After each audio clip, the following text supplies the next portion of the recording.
ఇకపై మీకు ఇష్టమైన ఫేవరెట్ సీరియల్స్ యొక్క ఫుల్ ఎపిసోడ్స్ యూట్యూబ్లో అందుబాటులో ఉండవు. కేవలం సన్నెక్స్లో మాత్రమే ఫ్రీగా చూడొచ్చు. ఆమెను సమర్థించిన అర్జున్ది కూడా అంతే తప్పుందతయ్య. నిజంగా అర్జున్ కరెక్ట్ మనిషి అయ్యుంటే అక్కడ నిజమేంటో అడిగి తెలుసుకునేవాడు. కానీ నా మీద చేయి చేసుకునేవాడు కాదు. అలాంటి వాణ్ణి ఇంకా పట్టించుకునే అవసరం మనకి మాత్రం ఏముందత్తయ్య?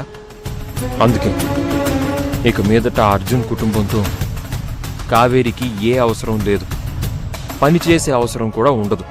అట్లనే బిడ్డ, నువ్వు చెప్పినావు గదా, రేపటి సంధి కావేరిని ఆడికి పనికి పంపను.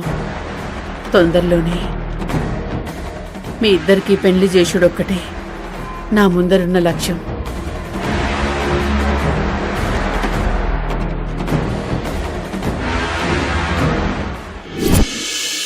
ప్రియమ్మగారు, ఏంటి గౌరీ, మీరు టీవీలో రామాయణం చూసారా? యా, అది నా ఫేవరెట్. ఒక్క ఎపిసోడ్ కూడా మిస్ అవ్వలేదు. ఓ అవునా? అయితే ఓ ప్రశ్న. రామాయణంలో రాముడికి రావణుడికి అసలు గొడవ ఎవరి వల్ల వచ్చింది? ఇదొక ప్రశ్న, దీన్ని నువ్వు నన్ను అడగడం. ఛ! చెప్పండి ప్రియమ్మగారు. రాముడికి రావణుడికి గొడవ సీత మీద రావణుడు కన్నేయడం వల్ల వచ్చింది. శుద్ధ తప్పు. శూర్పణఖ రాముడి మీద కన్నేయడం వల్ల ఈ గొడవ మొదలైంది. ఓ యా, శూర్పణఖ వల్లే కదా ఇదంతా గొడవ. ఏది మళ్ళీ చెప్పండి. ఇక్కడ గొడవ ఎవరి వల్ల? శూర్పణఖ వల్లే ఈ గొడవ మొదలైంది. అసలు శూర్పణఖ అనేది ఇక్కడికి రాకపోయి ఉంటే అసలు ఇక్కడ గొడవే జరిగేది కాదు కదా.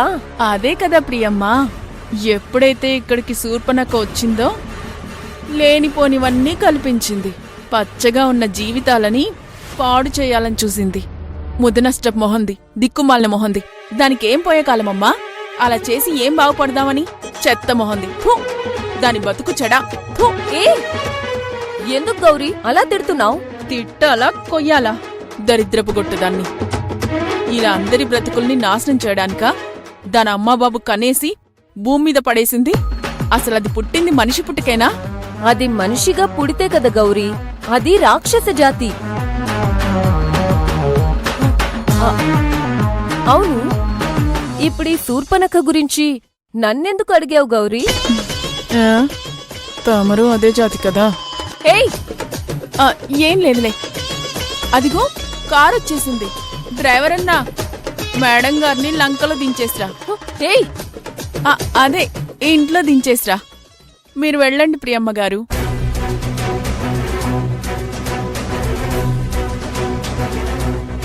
నన్నే శూర్పణఖని చేసి నోటికొచ్చినట్టు తిడతావే? నాకు ఓ టైం వస్తుంది, అప్పుడు చూపిస్తా నేనంటే ఏంటో. కావేరిని సాగనంపేశాను కదా, దీన్ని పంపించేస్తే సరిపోతుంది.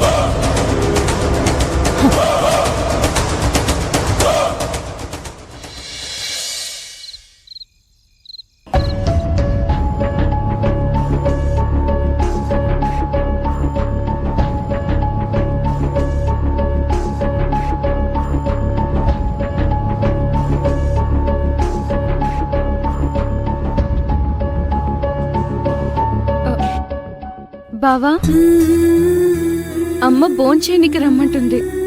ఆకలిగా లేదు గంగా. వచ్చి కొద్దిగన్నా తిను బావా.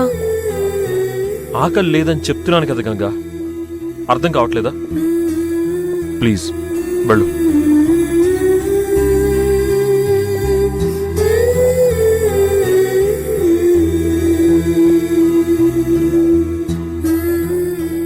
అమ్మా, బావని ఎంత పిలిచినా వస్తలేడు.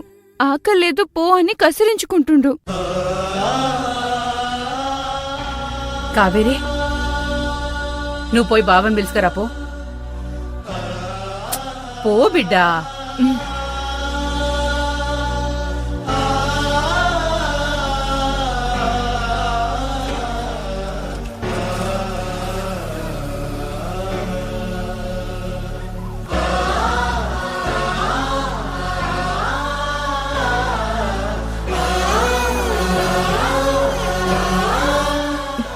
బావా రా భోజనం చేద్దాం. ఆకలిగా లేదని చెప్పాను కదా కావేరి. గంగ చెప్పలేదు. మీరు కానివ్వండి. ఏంది బావా, నువ్విట్లా తినకుండా ఉపవాసం ఉంటే మాకు ముద్దట్లా దిగుతుంది బావా. బావా, ఆడ జరిగింది ఆడన్నే ఇడిసేయకుండా గా బాధని గా కోపాన్ని మనసులో పెట్టుకుని ఇంటి దాకా వచ్చినావు. ఇంకా అదే ఆలోచనతో ఉంటే ఆకలి ఎందుకైతుంది బావా?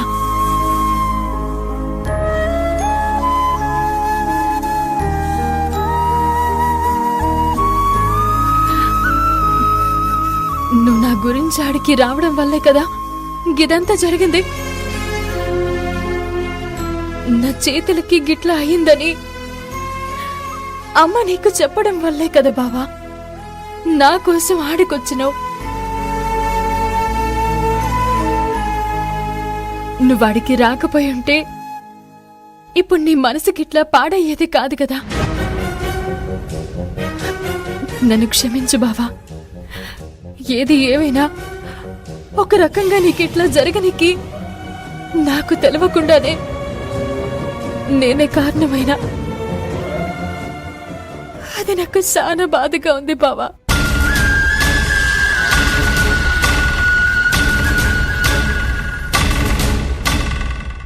ఇప్పుడు నువ్వు అన్నం తినకుండా గదే తలుచుకుంటూ ఇట్లనే ఉన్నావంటే నేను కూడా అన్నం ముట్టా. నేను ఉపవాసం ఉండాలని నీకు అనిపిస్తే నా మాట పట్టించుకోకు. గింతకు మించి నేను నీకేం చెప్పను బావా.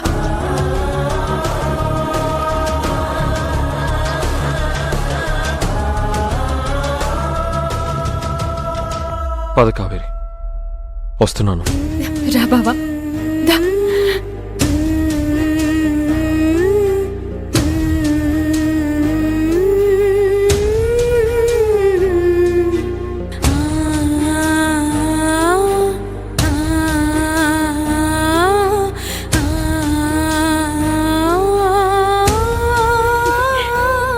అమ్మా, అక్క తన కాబోయే మొగుణ్ణి భోజనం తిన్నీకే ఒప్పించినట్టుంది.